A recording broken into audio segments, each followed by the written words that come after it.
ఈ human connectivity కోసం నేను చేస్తున్న ప్రయత్నం.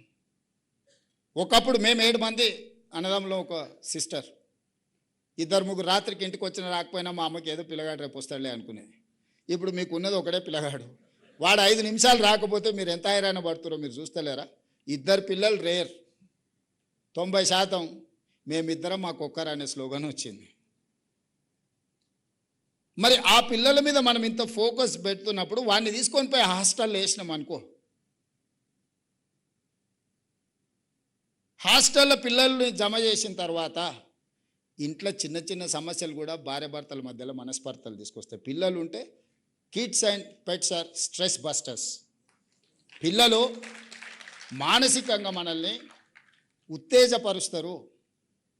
పిల్లలు ఉండడం వల్ల భార్యాభర్తల మధ్యలో కీచులాటలు తక్కువ ఉంటాయి. ఇంటి ఆయన కూడా సాయంత్రం తొందరగా ఇంటికి వస్తాడు. అదే పిల్లల్ని హాస్టల్లో వేస్తే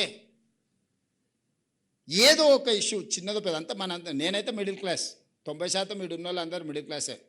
సూపర్ రిచ్ ఉన్న వాళ్ళ కిడ్స్ పేరెంట్స్ గురించి నాకు తెలియదు, కానీ మిడిల్ క్లాస్లో ఏముంటుంది మనకి? ఇంటికి వస్తే ఏదో చిన్నది టీవీ ఆన్ చేయలేదనో, ఆన్ చేసిరానో, ఏదో అడుగు తెచ్చిరానో, ఇయ్యలేదనో, అక్కలు ఈటీవో మాటీవో అని అంటే మనం ఏదో స్పోర్ట్స్ పెట్టమనో లేకపోతే సినిమా పెట్టమనో ఇంతనే చెప్పారు. భార్యాభర్తల మధ్యలో 90% ఇవే ఉంటాయి. మీరు చూడండి, మీరు ఇంటికి పోయి రాసుకోండి ఒక నెల మొత్తం ఎందుకు కొట్లాడారు. ఇంతమించి ఏముంటుంది?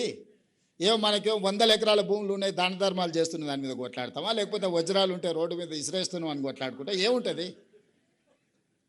ఇవాళ మనం ఏదో చికెన్ వండమంటే లేదు వంకాయ వండుతా సర్దుకో అంటుంది.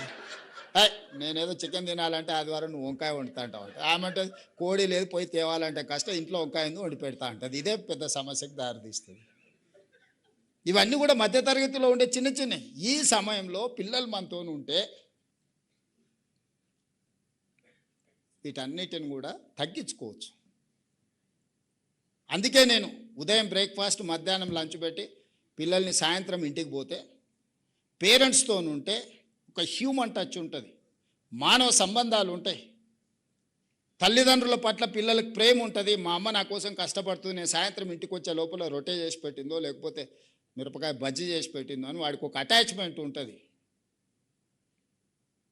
హోటల్లో తింటే మోటార్లో వండుకుంటామంటే ఏముంటుంది? Mechanical life.